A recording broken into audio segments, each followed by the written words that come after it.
कैसे हैं आप सब लोग? उम्मीद है शानदार, जिंदाबाद, ज़बरदस्त होंगे। बच्चों, एसएससी जीडी 2.0 अवसर बैच, बिल्कुल मैं आज सिर्फ अवसर बैच की बात इस बैच में करूंगा, क्योंकि जैसा कि थंबनेल है और वही देखने आप आए हो।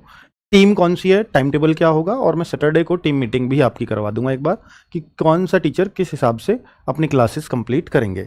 ठीक है, तो बच्चे, उससे पहले मेरे कुछ क्वेश्चंस हैं आप लोगों से, जो एसएससी जीडी वाले बच्चों के लिए बहुत ज़रूरी हैं, क्योंकि ये छोटा बच्चा होता है और कई बार तो बहुत सारे बच्चे ऐसे हैं जो अभी 10th पास करके या 12th पास करके पहली बार कंपटीशन में आए हैं, तो उनके लिए भी बहुत ज़रूरी होता है इन चीज़ों को जानना और इन सवालों के जवाब, कि हमें कैसे क्या करना है। क्योंकि पूरी तरह से बहुत सारे बच्चे ये सोचते हैं कि टीचर कैसे गाइड करेगा उस हिसाब से हम करेंगे। तो भाई, गाइडेंस की अगर मैं बात करूं तो आपको एक एक बहुत जेन्युइन गाइडेंस मिलने वाला है।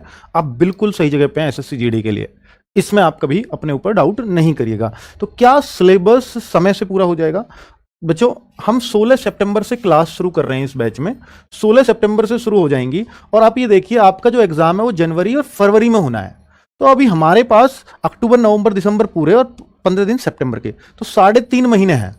और हम 3.5 मंथ भी नहीं लेंगे पूरा सिलेबस करने में। हम कोशिश करेंगे कि 3 मंथ में आपका सिलेबस बहुत अच्छे से हो जाए, और हो भी जाता है। बात बचती है कि सर 15 डेज में फुल टू रिवीजन के लिए आपका समय दिया जाएगा, लास्ट के 15 डेज। ठीक है, पूरे रिवीजन पे हम लोग फोकस करेंगे, जिससे आपने जो पढ़ा है वो रिवाइज भी अच्छे से हो जाए। बच्चे, इसमें तो सिलेबस का पूरा होने का जवाब आपको मिलेगा। क्या बैच के साथ प्रैक्टिस सेट्स भी करें? जी हाँ, जैसे आपको मालूम है कि बैच के कुछ दिनों बाद हमारे प्रैक्टिस सेट्स भी शुरू हो जाते हैं, और वो होंगे। देखिए, प्रैक्टिस सेट्स उन बच्चों के लिए जिन्होंने बैच पहले कभी पढ़ लिया है, अब वो केवल प्रैक्टिस सेट से जुड़ना चाहते हैं, तो उनके लिए वो बेस्ट होता है, अपनी प्रैक्टिस लगातार, ताकि वो टच ना छूटे उनका। पर मैं उन बच्चों से कहूंगा कि जो बैच भी पहली बार कर रहे हैं और फिर कहें सर हम प्रैक्टिस सेट भी करें, मान लीजिए बैच की 6-7 क्लास हो जाती है और फिर 3-4 घंटे के प्रैक्टिस सेट, तो 10 घंटे आप नहीं पढ़ पाओगे ऑनलाइन लगातार, और ना पढ़ना चाहिए। अगर 6-7 घंटे पढ़ रहे हैं तो ये अपने आप में सफिशिएंट है। उसके बाद 3-4 घंटे आप रिवीजन को दीजिए। वो रिवीजन कैसे? जो क्लास में पढ़ाया है उसको बुक से पढ़ें या नोट्स से पढ़ें। ठीक है, नोट्स आपको दिए जाएंगे हर क्लास में, तो कैसे दिए जाएंगे वो भी मैं बता दूंगा। तो बच्चे, इस बैच के साथ आपको, अगर फ्रेशर हैं, प्रैक्टिस सेट्स मत करिएगा, वरना इतना आप कर नहीं पाएंगे। इसलिए कह रहा हूं, अगर आपको लगता है नहीं मैं कर पा रहा हूं आसानी से, तो ही आप उसको छेड़िएगा। तो क्या संडे रेगुलर मॉक दें? मॉक में भी बहुत सारे बच्चे कंफ्यूज रहते हैं कि सर रेगुलर मॉक दें या ना दें। तो रेगुलर मॉक बच्चे उन बच्चों को देना चाहिए जिनको ये लगे कि हाँ, मैंने सिलेबस काफी हद तक कंप्लीट कर लिया है, या आप अभी से मॉक देना शुरू कर देते हैं, वो गलत बात है। मेरे ख्याल से आपको 2 महीने पहले आप सिलेबस अच्छे से कंप्लीट कर लीजिए, 2 मंथ बाद आप मॉक की तरफ जाएंगे तो बेहतर रहेगा आपके लिए। ठीक है, अगर आप फ्रेशर हैं तो।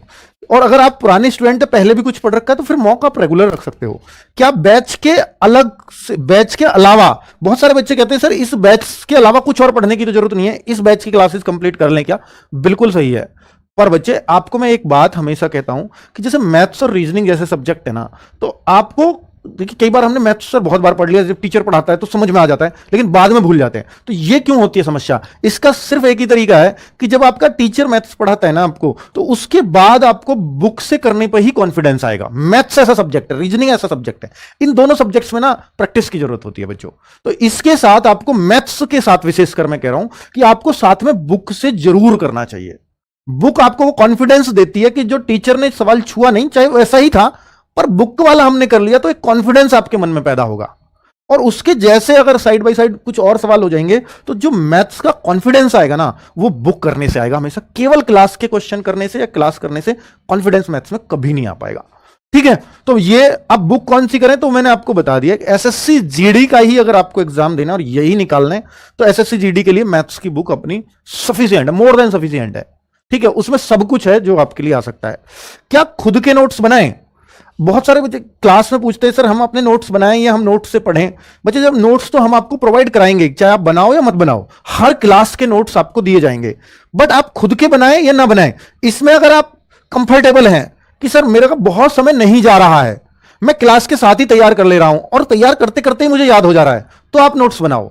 वरना तो आप अपना ना शॉर्ट नोट्स बनाओ कि बस मेन पॉइंट लिखो, और उन मेन पॉइंट, जैसे मान लीजिए आपके टीचर ने 4-5 पेज पढ़ाए, पर आप सिर्फ पॉइंट लिखो और उन पॉइंट को ही फेरो कि क्या इन पॉइंट्स को जो मैंने लिखे हैं कि इनसे मुझे पूरा टीचर का पढ़ाया हुआ याद आ रहा है, तो वो होता है शॉर्ट नोट्स।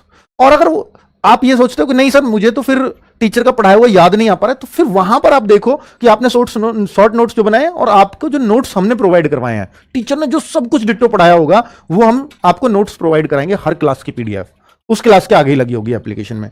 तो वहां उससे आप मिलान कर लें तो आपको बार बार क्लास नहीं देखनी पड़ेगी, ठीक है। और बार बार देखनी भी नहीं चाहिए क्लास को, आप कोशिश करो कि मुझे एक ही बार देखनी पड़े, ठीक है। कि बार बार देखोगे तो वो आपका टाइम जाएगा और उतना टाइम अब आपके पास नहीं है।